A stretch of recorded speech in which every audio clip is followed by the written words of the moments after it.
Bom dia, Edmundo. Tudo bom, Luiz? Fala aí. Hoje, nesse belo dia de sol, de aniversário do município de Guaba Grande, estou aqui fazendo um trabalho de pesquisa histórica do município e queria entrevistar você para falar um pouco sobre a emancipação do nosso município nesse maravilhoso dia de sol. Ô, Luiz, obrigado por ter sido escolhido aí por você para essa entrevista. Hoje é dia 8 de junho de 1995, 8 de junho de 1995, nós criamos o município de Guaba. E hoje, 20 anos depois, 8 de junho de 2015, estou aqui na presença do Luiz Freire, que acompanhou todo esse processo histórico da cidade, desde o período da emancipação, que começou lá atrás, Luiz? Não começou agora. Nós abrimos nosso processo no dia 23 de junho de 1989. A Comissão de Emancipação abriu o processo, presidida por Huguinho, segunda assinatura foi do vereador também, vereador na época Nelson Ramalho, e depois nós entramos no processo como presidente da Associação de Moradores de Guaba, e então temos continuidade ao processo de emancipação. Eu entrei no processo de emancipação por causa do Vital Marins. Sim. Vou te contar rapidinho essa história. O Vital Marins era meu diretor lá na Associação de Moradores de Guaba. E o Vital insistia para mim entrar no processo de emancipação. E eu dizia que eu não podia entrar porque ele já estava sendo conduzido por dois vereadores. Na época, o Guinho e Nelson Ramalho, que eram os vereadores de São Pedro Aldeia. Mas o Vital insistia a minha presença no processo.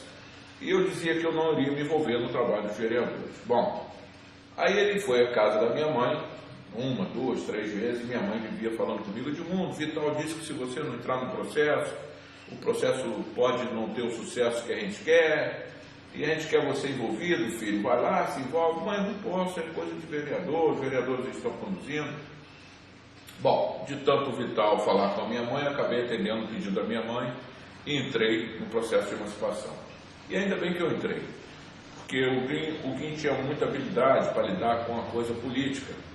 E a parte burocrática, nós estávamos um pouco defasados com isso, com a atenção burocrática ao processo. Foi quando eu então me envolvi, peguei o processo à mão e fiz andar e com muita atenção. Teve uma hora que a gente se esbarrou na Lei Complementar 59, que era a lei que previa a regulamentação da emancipação, tinha que tramitar na Comissão de Assuntos Municipais, presidida naquela ocasião pelo deputado Paulo Duque, e o deputado Paulo Duque passou a presidência dessa comissão para o deputado Adroaldo Peixoto.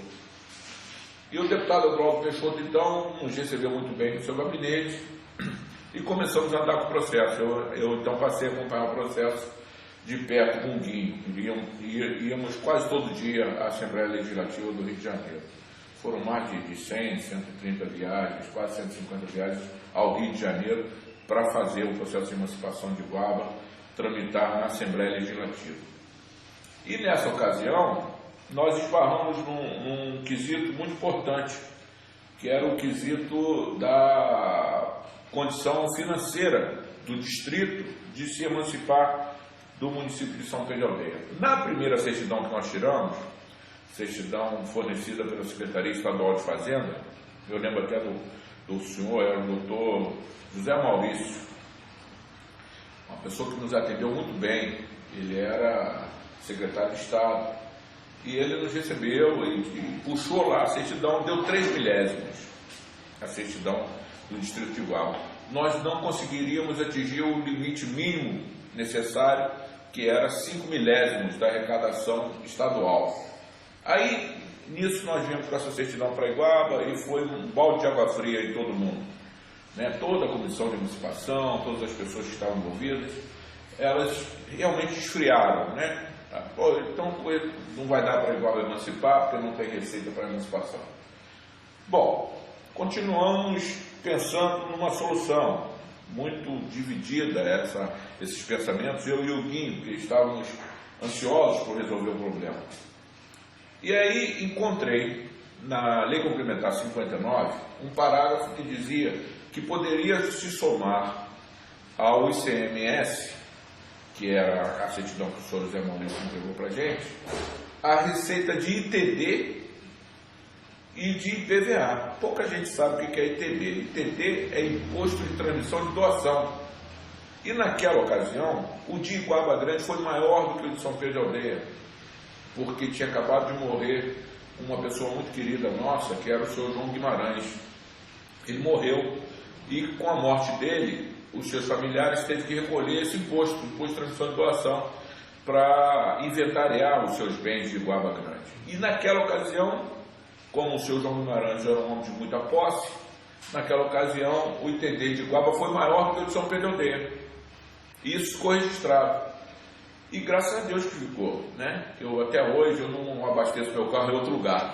Eu abasteço meu carro no posto do seu João Guimarães em homenagem a ele. E faço dessa forma. Eu gosto de registrar essas coisas. E nós somamos também o IPVA. Na ocasião, Iguaba não tinha os carros com a placa de Iguaba, não tinha no município. Mas tinha um amigo de Huguinho, e aí o Huguinho foi muito importante também, seu Américo, lá em São Pedro de Aldeia. Seu Américo era chefe do Detran e era amigo de Huguinho. O Huguinho falou: seu Américo, nós precisamos levantar os carros de Iguaba. E conseguimos levantar pelos endereços, porque tinha um verdinho e tinha um endereço no verdinho do carro. Então os carros da rua Paulino Pinheiro não são de São Pedro de Aldeia, são de Iguaba. Os carros da Engenheiro Neves da Rocha são de Iguaba. Os carros das Capitão Jorge Soares são de Iguaba. Da Estrada Capivara são de Iguaba. Então levantamos 300 carros. E seu Américo nos deu essa certidão com as placas dos carros, com cópia dos verdinhos, e juntamos ao ITD. E fomos mais uma vez ao Rio de Janeiro, recebidos pelo senhor José Maurício. O senhor José Maurício até riu da gente, falou: já te dei a certidão, não tem como igual você emancipar. Senhor José Maurício, por favor, refaz os cálculos. Nós trouxemos aqui a balinha de coco da dona Maria Oneida para o senhor. Aí ele riu que a gente brincou com a balinha de coco, mas a dona Maria Oneida fez realmente a balinha de coco. E nós levamos para ele. Aí então tá bom, vocês são sempre bacana comigo, eu vou refazer esses cálculos. Aí eu e o Gui ficamos aguardando na antessala. Ele falou assim: não, rapaz, vocês podem ir para outro lugar, isso vai ficar pronto agora não. Bom, então 5 horas da tarde nós voltamos. Aí chegamos lá de manhã cedo, voltamos 5 horas da tarde antes dele ir embora. E ele pediu que entrássemos, até me pediu o meu cartão. Rapaz, me dá o seu cartão porque você pode auxiliar outras emancipações aí. Eu fui pedir meu cartão a ele, eu era contabilista, não sou contabilista, e graças a Deus que eu achei esse artigo que somou tudo. Aí ele foi e falou assim: olha, vocês podem pular de alegria, porque deu exatos 5 milésimos. Aí eu e o Gui nos abraçamos como se fosse criança, e pulamos dentro daquela sala do seu Zé Maurício, ele sem entender nada, mas a gente pulou de alegria, porque estávamos fechando o último obstáculo para fechar o processo de emancipação. E eu e o Gui saímos de lá felizes, viemos para Iguaba Grande, demos a notícia à comissão de emancipação, todos ficaram felizes, fechamos o último quesito para a emancipação. Aí novo processo se deu. Qual foi o novo processo? Todas as cidades que estavam por se emancipar, Seropédica, Búzios, Arraial do Cabo, uma série delas, né? Alcântara queria também emancipação. Eu lembro de Seropédica porque o presidente da Comissão de Assuntos Municipais era Zé Aldo, e era um cara muito bacana, e a gente fez amizade com ele, até pude auxiliar ele lá no processo dele, e Seropédica se emancipou também. Mas nós tivemos dificuldade de colocar em pauta para votação o nosso processo. Estava pronto na Comissão de Assuntos Municipais, com o deputado Adroaldo Peixoto, mas não ia a plenário. O deputado, o presidente da casa na época, era o José Nádio. Ele fumava um charutão cubano, jogava aquela fumaça do charuto cubano na gente, mas a gente aturou ele o tempo todo. Tinha que aturar, aturamos. E acabou que no dia 13 de dezembro de 1991, Luiz, foi a plenário a resolução 123. E nós aprovamos, por unanimidade dos deputados, inclusive nessa ocasião estava Rodolfo presente, Dona Maria Oneida, Vital Marins, Samuel Pereira, saudoso Samuel, meu amigão, era meu braço direito na época. o Guinho, o Guinho tinha até na mão dele uma coisa parecida com essa aqui, que era um gravadorzinho que ele pegava a gravação dos deputados. Foi um dia muito bacana aquele. 13 de dezembro de 1991. Aliás, vocês podem ver isso também no meu site, edmundsilveira.com, tem lá toda essa filmagem do dia 13 de dezembro de 1991. Mas então, Luiz, aí fomos para plenário, ganhamos em 1991 o direito de realizar o plebiscito, que só foi realizado em 94. Por quê? Porque em 92 não dava para realizar porque tinha eleição municipal. Foi quando nós elegemos o último prefeito de São Pedro de Aldeia, que foi o Rodolfo Pedrosa. Rodolfo foi eleito prefeito de São Pedro de Aldeia em 92. Nós fizemos o plebiscito no dia 13 de março de 1994. Fomos acordados pelos fogos do prefeito de Japeri na época, Carlinhos Japeri, gente muito boa. Fizemos um processo de emancipação bonitão, muito, muito lindo, com comícios em todas as localidades da cidade. Deu quanto na época? 94, quase 95% de aceitação popular. Foi o maior índice de aceitação popular para a emancipação, inclusive com urnas separadas lá do distrito, do bairro de Sapetiba-Mirim, que votou também pela emancipação de Iguaba. Por isso é que eu brigo para que Sapetiba-Mirim pertença a Iguaba Grande, porque ela também participou dessa votação, numa urna separada. Então a gente quer registrar isso tudo como um trabalho muito bem realizado pela Comissão de Assuntos Municipais, né, presidida pelo deputado na época, Adroaldo Peixoto, pela nossa Comissão de Emancipação, presidida por Guinho, membros de toda a cidade participando.